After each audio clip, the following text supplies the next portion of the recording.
the realities of my allotment growing is hand watering. It's not too bad if you have a small portion to water, but when you have this much and 2 times this much, sometimes it takes us about 3 hours to actually water our allotment.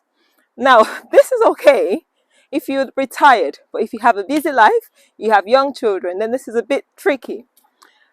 We try as much as possible to conserve water, but one of the biggest concerns I have is that hosepipes are banned completely, so no hosepipes allowed. Now, when a heat wave is coming, we have to prep. When I started this allotment and I knew no hosepipes were allowed, I tried different things like mulching. So I used different things to mulch. I use sheep wool, cardboard, and also most of my plot is covered in straw. But I'll show you what the soil is like, completely dry. Let's give you an instance. So these are my sweet potato plants. To be honest, they can actually handle a bit of drought, but look at the soil. This soil is dry. It doesn't retain water very well, and this is with me doing my best to do no dig. It's a difficult situation. As you can see, we have mulched with some straw all around. Mulching the soil really makes a difference, okay? Let's give you an instance. So look here. We've got the soil, and look at how the difference is just because of the straw on top of it as opposed to this side. Can you see the difference? This is dry, just crumbly, and this is nice and moist. And look, we've got nice warm action happening there, which is so good. So mulching makes a difference. However, when the heat wave is there, it's a bigger and a different story altogether. For instance, some of our plants are not heat loving like the brassicas here, and they could do a bit of TLC when this weather is dry. So for some countries, this heat is nothing. It's just 27, 30 degrees. It's not a big deal, but in the UK, it is a lot. And brassicas don't tolerate the heat. And so I will be using a shade cloth. This is just some scaffolding netting I will be using to cover up this net and to protect this heat tender plant from the rays of the sun. I'll also be using my sheep wool as at the base of each plant just to keep the soil moist. Growing self-sufficient is not easy. We also have a lot of slug damage here, so hopefully the sheep wool should help. This is a beautiful red cabbage doing well, but look what's happening. Can you see the bindweed is coming out from underneath it, just beside the stem? Right. The black plastic is a necessary evil. We don't really like it if we can help it, but there's a lot of work involved in weeding. And look at this bindweed growing even through the black plastic. Well, not through it, just where the planting hole has been made. So we constantly have to do this. We have given this thing a deep mulch. I'll just give you an idea of how deeply it is mulched. Can you see? This is all straw breaking down there, and we're still having the bindweed issues. So just to mitigate the heat, I will use my sheep's wool because of the heat wave to protect this plant base, keeping it a bit cool and also preventing bindweed as well, so suppressing the bindweed from growing through the little growing hole. So that's one of the things we will do with the brassicas, and also using my shade cloth. It is so important to protect these heat tender plants from the heat, because if you don't, cars moving across the road, if you don't, you run the risk of them bolting, so they go to seed early and you won't have your cabbage giving you cabbage heart or your broccoli giving you broccoli head. So everything we need to do just to ensure our plants are not stressed, and also we harvest some food, some produce.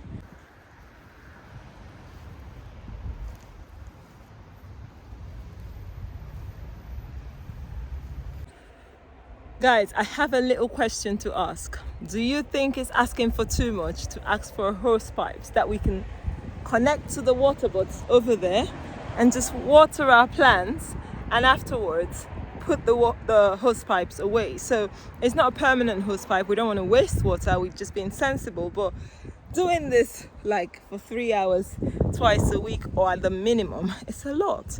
That doesn't include growing. That doesn't include looking after your plants. So let me know what you think in the comment section. What alternatives? We can't have drip irrigation, we can't have any form of artificial irrigation at all. It's just how it works here. But I have made a request to the committee, to which I'm a member of, to see if we can change this ban on hose pipes, because to be honest, I just think it's practical this time and this age. We're in 2022. We need things. So some plants will be fine. I've got mulches everywhere, as you can see, wood chipped parts. The squashes are fine. You know, they have a nice canopy. The corn and the Three Sisters bed will be very fine. But the potatoes, I'll show you what we've done here as well. You see how we've grown them, okay? So we've tried to use different adjuncts to help our plants to survive in the drought, but we can't. Look, my plot neighbor is mulched everywhere. He's in his 70s.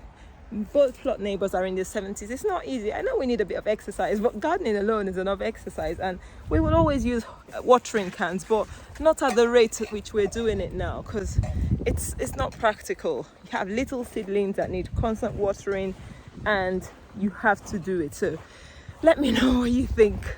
Enough blabbing, and if you've enjoyed the video as well, give it a thumbs up and keep watching. The temperature is giving us 42 degrees high.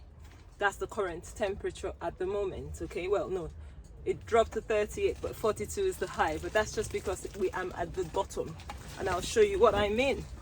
So we've got air vents in the polytunnel, and you can see I can actually grow salads underneath here because it's shaded. It's a lot cooler here. There's breeze coming in from both ends, okay?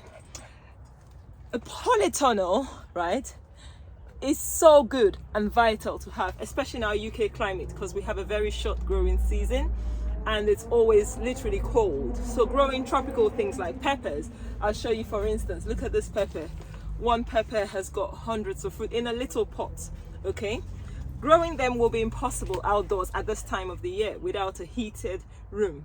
But then now this weather, we're having a heat wave, which we might be hitting over 50 something degrees in here, Celsius. I'm going to have to mulch my pots extra. So I have some horse manure, a bit rotted down, okay, because of the weed seeds. I'm going to mulch the top of this pot with the horse manure, okay? I'll make sure I mulch all of them. And then some of the peppers do not like high heat and they want the shade. So I have this staging. Underneath my staging, I'll keep some of the peppers here whilst we have the heat wave, just to protect them from the surge. Things like lemongrass is really happy.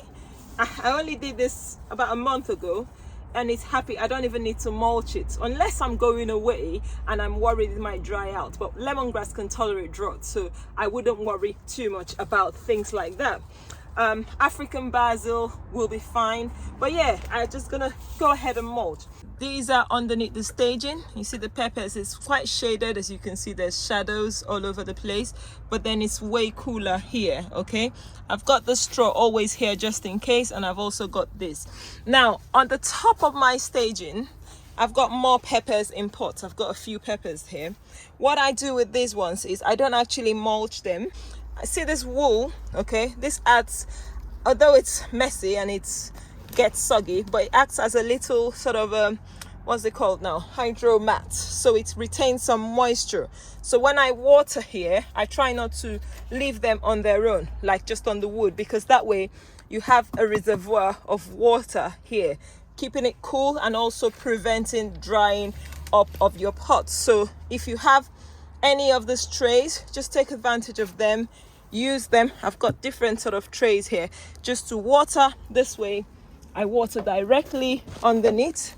It's the best way to water your peppers anyway, but watering it this way ensures roots actually get the water and ultimately the soil isn't dried out. You can see how much I am perspiring, and I'm actually not a plant. So those plants lose a lot of moisture through their leaves. What thing I can do with my plants to prevent that loss will be, with my tomato plants, I would go ahead and prune the lower leaves like I've done. Celery as well really like a lot of water, so they are mulched heavily with straw and watered daily, okay? So guys, let me know what you normally do in a heat wave. Obviously the UK, we don't even have such a high heat, but it's boiling in this polytunnel. I really need to run out soon. So let me know what you do, how you cope with the heat, and especially plants that are not heat loving or heat tolerating. Things like these babies here are obviously pampered underneath this shade, and it's so cool and fresh, and the salad is doing well. It wouldn't be bothered. Okay, brassica here is happy. I've put some peppers there. I don't have much room underneath there, but that's it really. If you've enjoyed this video, smash the like button, and also if you haven't yet, please kindly consider subscribing to my channel for more gardening and healthy living videos. And until next time, I will see you in another video. Bye bye.